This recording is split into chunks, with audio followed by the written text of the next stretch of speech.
அனைவருக்குமே வணக்கம்.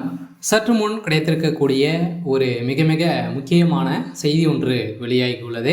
சற்று முன் திமுக தலைவர் அதிரடி கைது, கட்டுக்கட்டாக சிக்கிய பணம், இது மாதிரி பார்த்தீங்கன்னா செய்திகள் வெளியாகிருக்கு. இப்போ அதிரடியாக வருகின்ற சட்டமன்ற தேர்தல் பார்த்தீங்கன்னா வரப்போகுது. ஸோ அனைவருக்குமே தெரியும், இன்னும் 6 மாத காலங்கள் இருக்கு இல்லையா?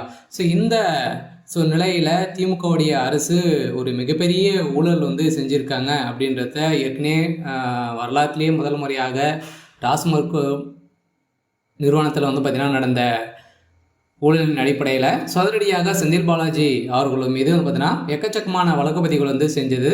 இருந்தாலுமே பார்த்திங்கன்னா அதிரடியாக முதல்வர் ஸ்டாலின் அவர்களுக்கும் திமுகவுடைய தலைமையத்துக்குமே இதில் தொடர்பு இருக்குது அப்படின்றத ஏற்கனவே திமுக சேர்ந்த அமைச்சர்கள், அதே மாதிரி பார்த்தீங்கன்னா டாஸ்மாகுடைய நிறுவனத்தில் வேலை செஞ்சு கொண்டு இருந்த மேலாளராக இருந்த விசாகனுடைய வீட்டிலும் தொடர்ந்து 3 நாட்களாகவே ரைடுகள் நடந்தது. இதை தொடர்ந்து இந்த பணங்கள் அனைத்துமே எங்கேயுமே கிடைக்காது இருக்கக்கூடிய நிலையில் தான் இப்போ அதிரடியாக திமுகவுடைய தலைமையகத்திலே பார்த்தீங்கன்னா அதிரடியாக அமலாக்கத்துறை ரெய்டுகள் நடத்தியிருக்காங்க.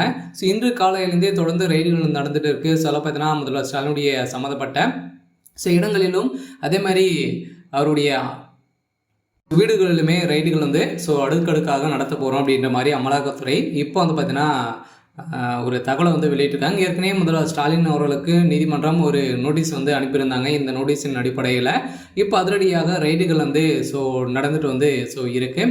இதை பற்றி இந்த வீடியோவில் முழுமையாக பார்க்கலாம். அதுக்கு முன்னாடி நம்ம சேனலுக்கு இப்போ தான் நீங்கள் முதல் முறையாக வந்திருக்கீங்க அப்படின்னா மறக்காமல் நம்மளுடைய சேனலை சப்ஸ்கிரைப் பண்ணி சப்போர்ட் பண்ணுங்கள்.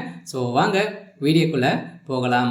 பார்த்தீங்கன்னா திமுகவுடைய ஆட்சிக்கு வந்ததுலேருந்தே 4.5 வருடங்கள் பார்த்தீங்கன்னா இப்போ முடிவடைந்திருக்கக்கூடிய நிலையில் இப்போ நீதிமன்றம் அதிரடியாக அமலாக்கத்துறை பார்த்தீங்கன்னா கஸ்டடியிலேருந்து இப்போ இது வரைக்குமே நீங்கள் செய்யக்கூடிய திமுகவுடைய அரசு மீது நிறைய ஊழல் வழக்கு இருக்குது. அந்த ஊழல் வழக்கின் அடிப்படையில் பார்த்தீங்கன்னா இப்போ அதிரடியாக அமலாக்கத்துறை கணக்கு வழக்குகள்லாம் பார்த்தீங்கன்னா இப்போ கேட்டு இருக்கக்கூடிய நிலையில் தான் இப்போ அதிரடியாக திமுகவுடைய அரசுக்கு ஒரு மிகப்பெரிய சாபத்தை கொண்டு வந்திருக்கு.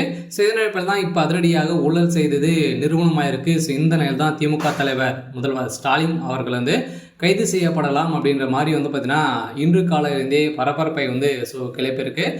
திமுக ஒரு பக்கம் இருந்தாலுமே திமுக சேர்ந்த அமைச்சர்கள், அதே மாதிரி சொத்து குவிப்பு வழக்கில் இதிலிருந்து பார்த்தீங்கன்னா 22-23 அமைச்சர்களுக்கு மேலும் பார்த்தீங்கன்னா வசமாக சிக்கியிருக்காங்க. வருகின்ற சட்டமன்ற தேர்தலுக்காக தான் பார்த்தீங்கன்னா திமுகவுடைய அரசு கண்டெய்னராக பார்த்தீங்கன்னா